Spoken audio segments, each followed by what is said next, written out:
اسلام آباد میں ہونے والے تاریخی مذاکرات کسی نتیجے کے بغیر ختم، امریکی نائب صدر JD وینس وطن واپس روانہ۔ امریکہ کا الٹیمیٹم، ایران کو آخری اور بہترین پیشکش کر دی تھی، ایٹمی ہتھیار نہ بنانے کی یقین دہانی تک کوئی معاہدہ نہیں ہوگا۔ ایران کا کرارا جواب، تہران نے امریکی شرائط ماننے سے انکار کر دیا، کہا کہ جائز حقوق پر سمجھوتہ نہیں ہوگا، امریکہ اپنی نیت ٹھیک کرے۔ پاکستان کی سفارتکاری، امریکی نائب صدر کا وزیر اعظم شہباز شریف اور army chief general Asim Munir سے رابطہ، مذاکراتی سہولیات فراہم کرنے پر شکریہ ادا کیا۔ سمندری محاذ پر کشیدگی، آبنائے ہرمز میں امریکی آپریشن شروع، ایران نے بارودی سرنگیں صاف کرنے کا امریکی دعویٰ مسترد کر دیا۔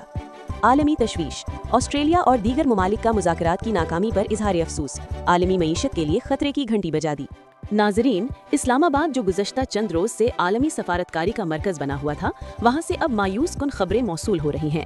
امریکہ اور ایران کے درمیان ہونے والے اعلیٰ سطح کے مذاکرات کسی حتمی ڈیل پر پہنچے بغیر ختم ہو گئے ہیں۔ امریکی نائب صدر JD وینس، جو ایک بڑی امید لے کر پاکستان پہنچے تھے، اب بغیر کسی معاہدے کے واپس روانہ ہو چکے ہیں۔ میڈیا سے گفتگو کرتے ہوئے انہوں نے واضح کیا کہ امریکہ نے اپنی جانب سے بہترین اور آخری پیشکش میز پر رکھ دی تھی، لیکن ایرانی وفد نے امریکی صدارتی موقف کو تسلیم کرنے سے انکار کر دیا۔ امریکی تحفظات، امریکہ کا کہنا ہے کہ انہیں ایران کی جانب سے مستقبل میں ایٹمی ہتھیار نہ بنانے کا کوئی ٹھوس ارادہ دکھائی نہیں دیا۔ واشنگٹن کا موقف ہے کہ جب تک ایران ایٹمی پروگرام کو مکمل طور پر ترک کرنے کی پختہ یقین دہانی نہیں کراتا، اس وقت تک منجمد اثاثوں کی بحالی یا پابندیوں میں نرمی ممکن نہیں۔ 2300 3100 پاکستان کا کردار اور شکریہ، اگرچہ مذاکرات کامیاب نہیں ہو سکے، لیکن عالمی سطح پر پاکستان کے کردار کو بھرپور طریقے سے سراہا گیا ہے۔ امریکی نائب صدر نے وطن واپسی سے قبل وزیر اعظم شہباز شریف اور پاکستان کی عسکری قیادت بشمول آرمی چیف سے خصوصی رابطہ کیا۔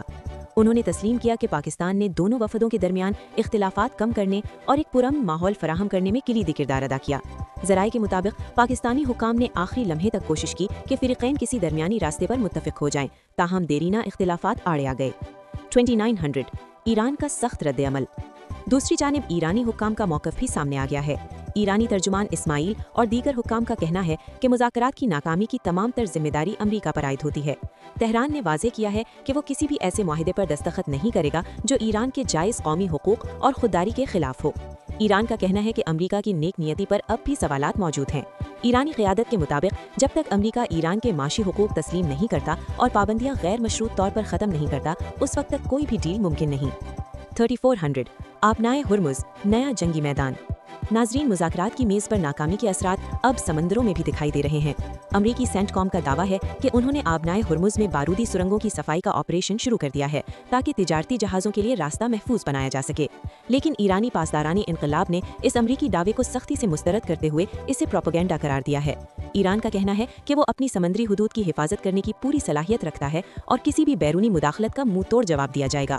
خبریں ہیں کہ برطانوی اور آسٹریلوی بحریہ بھی اس خطے میں اپنے آپریشنز تیز کر سکتی ہے، جس سے صورتحال مزید سنگین ہونے کا خدشہ ہے۔ 3600 عالمی معیشت اور اختتام، اس ڈیڈ لاک پر آسٹریلیا سمیت کئی عالمی طاقتوں نے گہری تشویش کا اظہار کیا ہے۔ ماہرین کا کہنا ہے کہ اگر امریکہ اور ایران دوبارہ مذاکرات کی میز پر نہ آئے تو تیل کی قیمتوں میں ہوش ربا اضافہ ہو سکتا ہے اور عالمی معیشت ایک نئے بحران کا شکار ہو سکتی ہے۔ آسٹریلوی حکام نے دونوں ممالک سے مطالبہ کیا ہے کہ وہ فوری طور پر جنگ بندی برقرار رکھیں اور انسانی جانوں کے تحفظ کے لیے سفارتکاری کا راستہ اپنائیں۔ ناظرین، اسلام آباد مذاکرات کی یہ ناکامی خطے کے امن کے لیے ایک بڑا دھچکا ہے۔